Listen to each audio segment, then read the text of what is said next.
Okay, we're on the air. So we looked at some examples of those comments last time, and here is an example of the documentation that might be created by the JavaDoc tool. Notice it actually creates an HTML file, which is basically a web page. So the JavaDoc tool, when used correctly, can create essentially a website that is all about your code. And it will automatically format it nicely, add in the links, and the links will work, all based upon the comments that you created within your Java program. This is optional, but if you start writing complex programs, it's a good idea to follow the JavaDoc standard for your comments so that you can create this type of documentation. And I also showed you the main JavaDocs, which you should start looking at.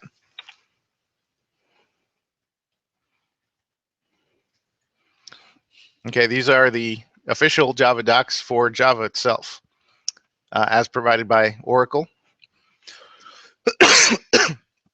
So this website lists all of the classes and methods that are available to you as a part of Java. It is massive. There's lots of stuff here. Okay, no one expects you to memorize all of Java, but you do need to be able to use this tool to look up all the features of Java so that you can find the best one for the problem that you're trying to solve. So the amount of Java that we're going to learn in this class is maybe 5% of the Java library, if that. Okay, we're just building a foundation. If you work as a programmer in Java, this will be your best friend. Okay.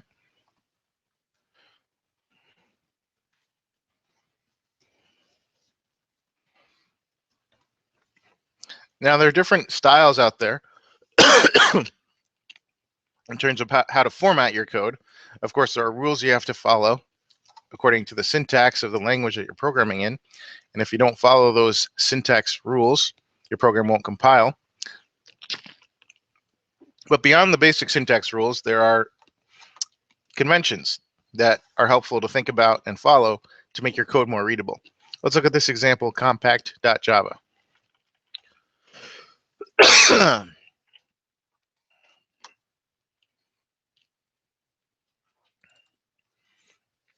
So this is a syntactically correct, fully compilable and executable Java program. See, it compiles. And it runs. It's correct. But would you want to have to read a program like this? No. So this is an example of what not to do in terms of your formatting. So you want to keep in mind how to use spaces, carriage returns, and tabs to make your code more user-friendly, more readable. So let's look at this example, readable.java.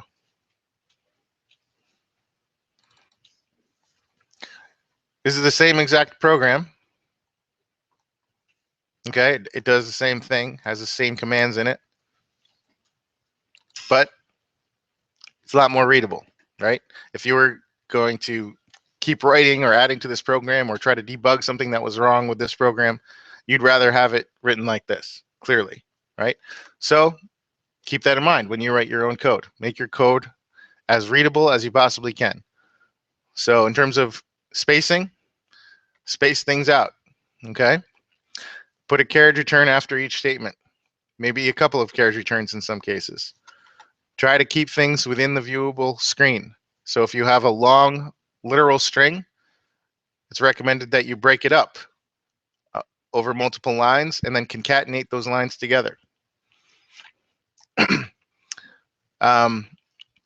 Choose variable names that are intuitive. Okay. Average price. That's pretty obvious what that variable is going to store. Shares, maybe a little bit less obvious, but certainly better than calling it X, right? Which you can do. Okay. Keep your code readable. In terms of the punctuation, okay, I I believe I mentioned this before, but I recommend this particular form for organizing your curly braces. Keep them organized by columns. So in other words, this curly brace and this curly brace go together. They group the beginning and ending of this public class readable, and they're in the same column. So that's your visual cue that those curly braces go together. Then these curly braces go together. They mark the beginning and the end of the main method. Again, they're in the same column. That's your visual cue that those curly braces go together. So I recommend using that format for aligning your punctuation.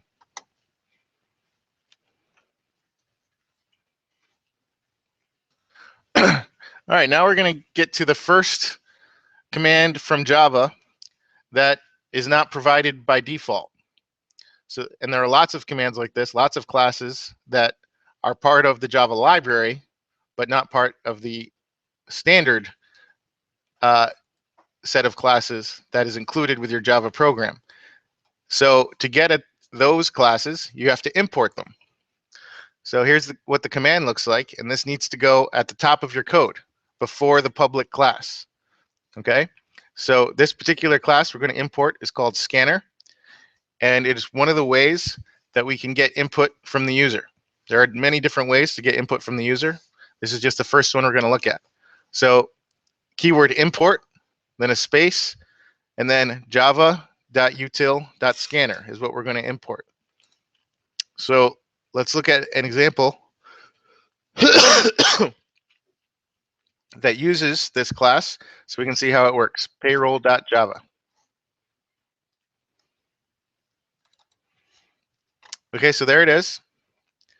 There's our import statement. Okay, it goes at the top of the code before the public class. Okay, so it should be the very first thing. So we're importing this scanner class. Then we have our public class payroll. We have our main method. We have some variable declarations here. Now here is the use of the scanner object. So what we're doing is we're creating an object of type scanner, and then we're initializing it. And basically what this means is we're initializing it to get data from the keyboard. That's basically what that's saying. Okay, so you have the keyword scanner, parentheses system.in. That means get input from the keyboard. This is actually a user-defined name. This is just what the programmer chose to call the scanner class that it's going to use in a moment.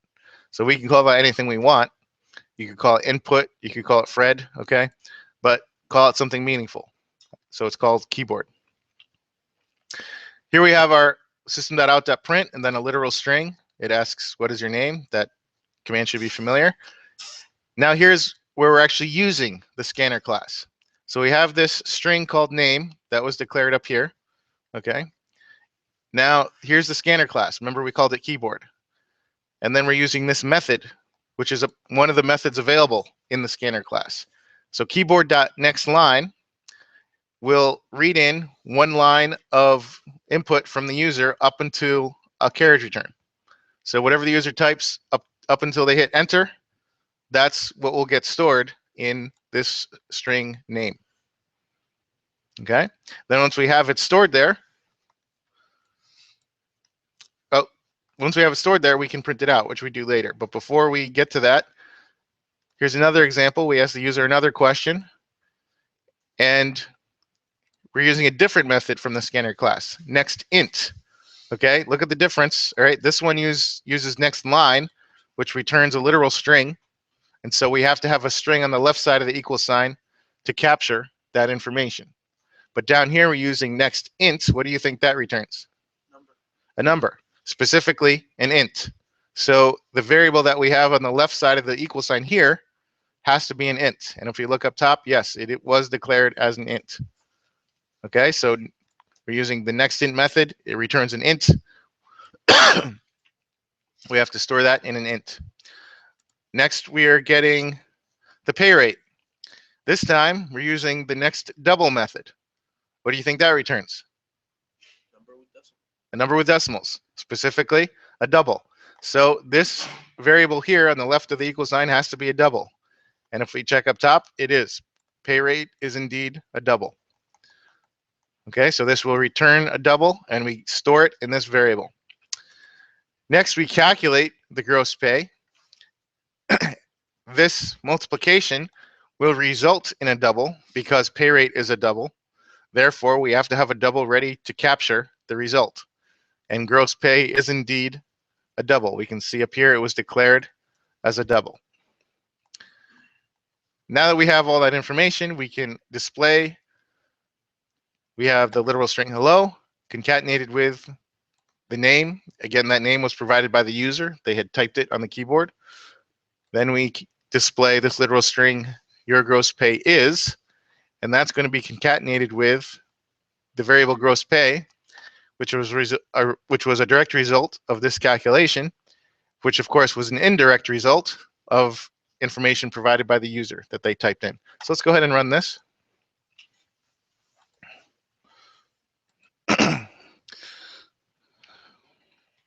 I'll just put my name as Fred.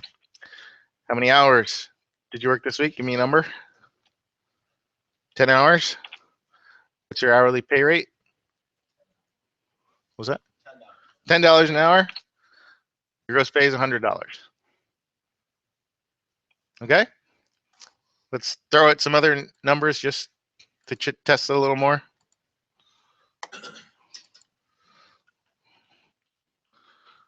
This time my name is Martha. I don't want to be biased towards gender. Okay, we alternate male, female.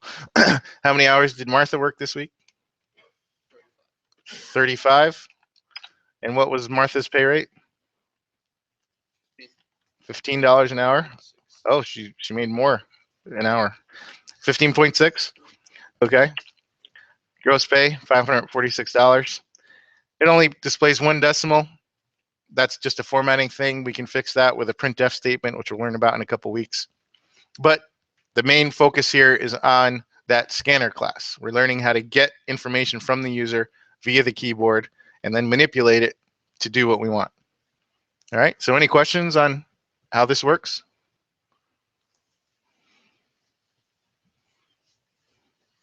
No, pretty straightforward.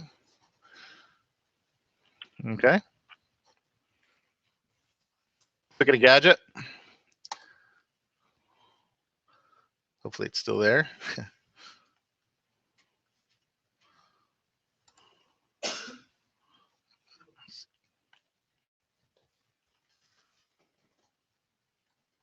Load.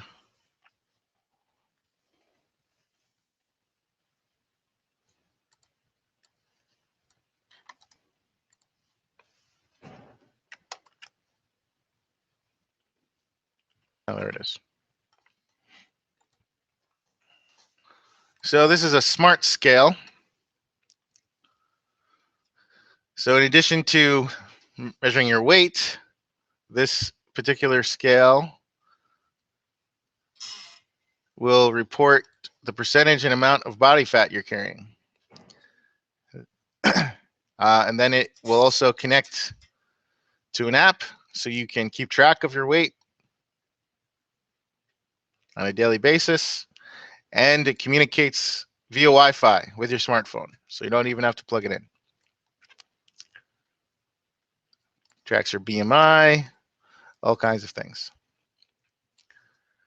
This, of course, is not the only smart scale available. This is just one example from a genre. Why did I show that to you? It's programmed. It's got to be programmed, right? You have to write the app for the smartphone, and the scale itself has to have software in it. What do you think of it? It's cool. It's cool. Is it, let's see, it costs 130 lira. That's approximately $250. Is that worth it? There's something, have you ever seen that like Nike smart band or whatever? Oh yeah. Same exact thing. Except for it doesn't calculate your weight.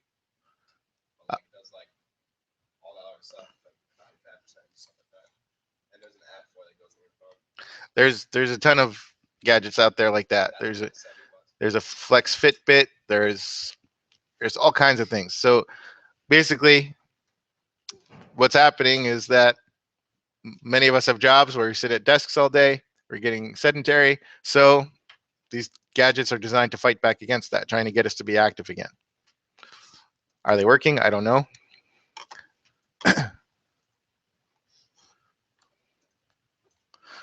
So general consensus, it's okay, but maybe not worth $250. Are you concerned at all with privacy with something like this? This thing's display. This thing is transmitting your weight and BMI via Wi-Fi.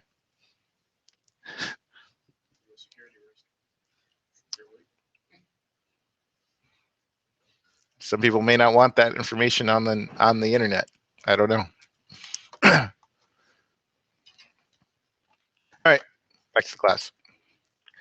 So the next thing we're going to look at is dialog boxes. These are another way to get information from the user. Dialog box has a specific meaning. It's a small graphical window. It displays a message to the user to request input and then gives the user a way to respond and type their response. In order to use dialog boxes, we have to use what's called the JOption pane class. And this is our first look at some of the graphical user interface elements that are available as part of Java. So we can create our own look and feel, have clickable windows and buttons and such in our Java program. So there's a couple different types of dialog boxes. There's a message dialog, which simply displays a message, and the user then has the option to either click the X or click OK and nothing else. And once they do either of those things, the message dialog goes away.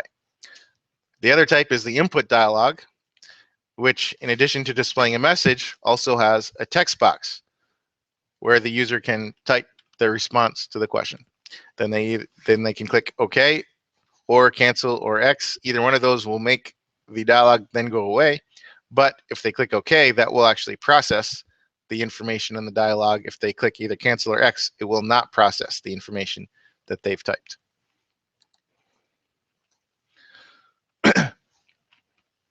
So, as we learned, one of the first things that new programmers do when they're learning a new language is they write the Hello World program.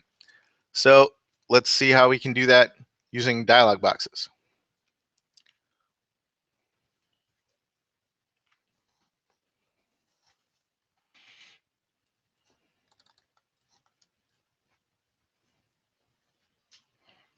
Oh, this one's actually a little more complex. That's all right. We'll jump ahead to this more complex example. So to use dialog boxes, we also have to import. Okay. So this is what we need to import. We import. You pronounce this as JavaX. So you import javax.swing.jOptionPane. That's what gives us access to the dialog boxes. Here we declare a variable name, and it's of type string. Then here's our first use of the dialog box. So we're using the JOptionPane class. Within that class is a method called showInputDialog. That method does require an argument, and this time the argument is a literal string. Okay, so the type of information that the method requires can vary. Last time we looked at a method that required a number. This particular method requires a literal string. And so what it'll do is it will display that string inside the dialog box, and then it will capture whatever the user types, which will return a string, another literal string, which will then be stored in the variable on the left side of the equal sign here. Okay, so this is another example of a method that returns a particular type of data, and we have to be prepared to capture it. Then we have a plain dialog box, just a message dialog, using the show message dialog method. And this one's a little bit odd because it actually requires two arguments. The first argument is going to be null. Okay. The second argument will be a literal string that will, and the dialog box will display whatever you type there. When we're done using the dialog boxes, technically we need to exit out of the dialog boxes with this command, system.exit (0). And if we don't do that, we will get a warning. The program will still work, but you'll just get a warning that these dialog boxes are still open. All right, so let's go ahead and run that.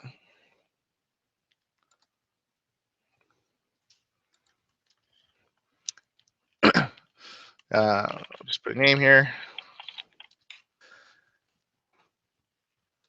Okay, so you can see it prompted for a name.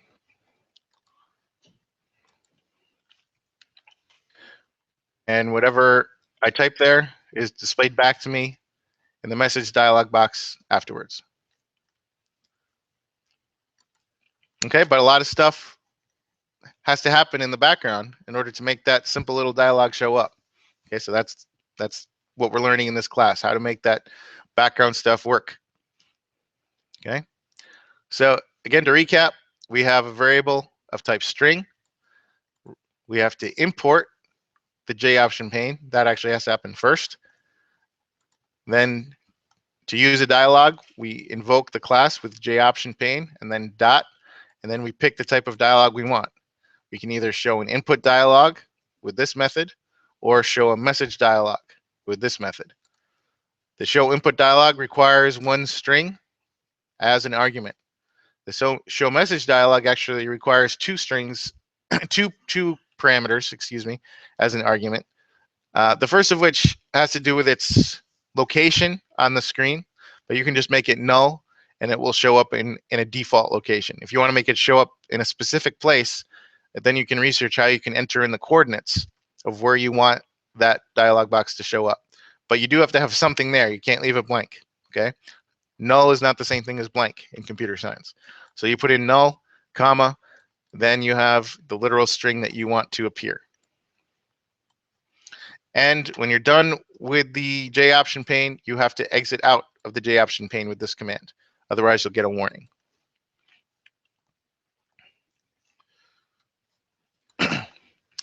And if I just pretend that my name is World, then there's our Hello World program. Questions?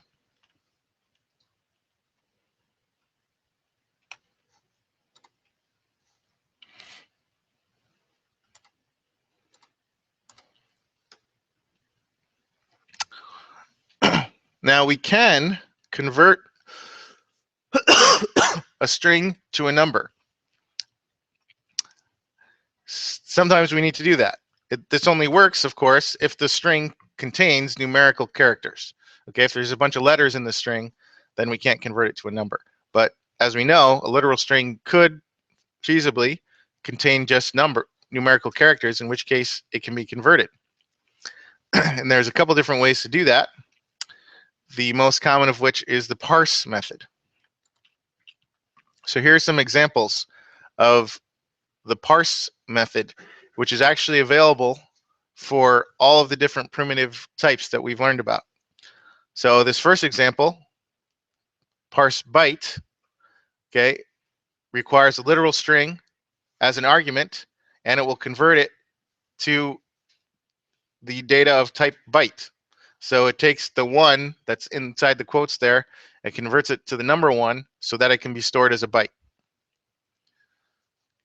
Similarly, parse int also requires a literal string that contains only numbers, and it will return back an int, which then can be stored in a variable of type int, and so on. You get the idea, right?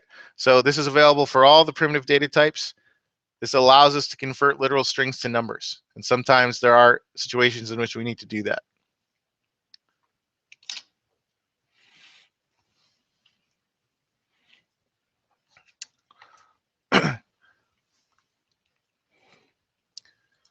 So here's another example.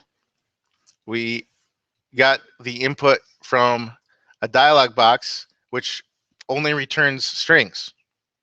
Okay, when we used the other method, the scanner object, we had the option of using the next int method as an example, or the next double method, so that right away parsed out the number from the input. But if we use dialog boxes only return strings. So if we need a number from the user, then we have to use these parse methods to get the numbers out from the strings. Does that make sense? We'll look at one more example.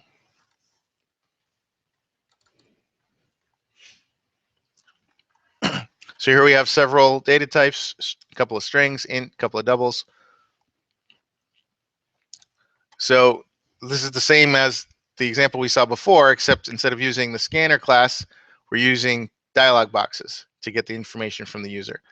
So with that, since input dialog boxes only return strings, we have to use the parse methods to get the numbers out of those strings. So in this example, we asked how many hours did they work. That is returned as a literal string, but parse int will then parse out the integer from that literal string and store it in this variable hours. Same thing for pay rate, except this time we're parsing out a double, and then gross pay is also a double, and it displays the result just like before. So let's go ahead and run this.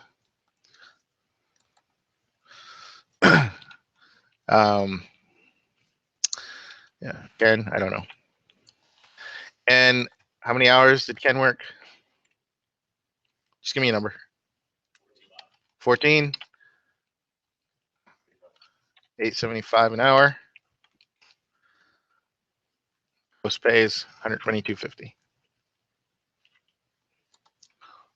Okay, you get the idea. And that concludes the information for Module 2. We have about 12 minutes or so left, so I suggest you use the time to work on your Module 2 assignments, and I'll be here to answer your questions.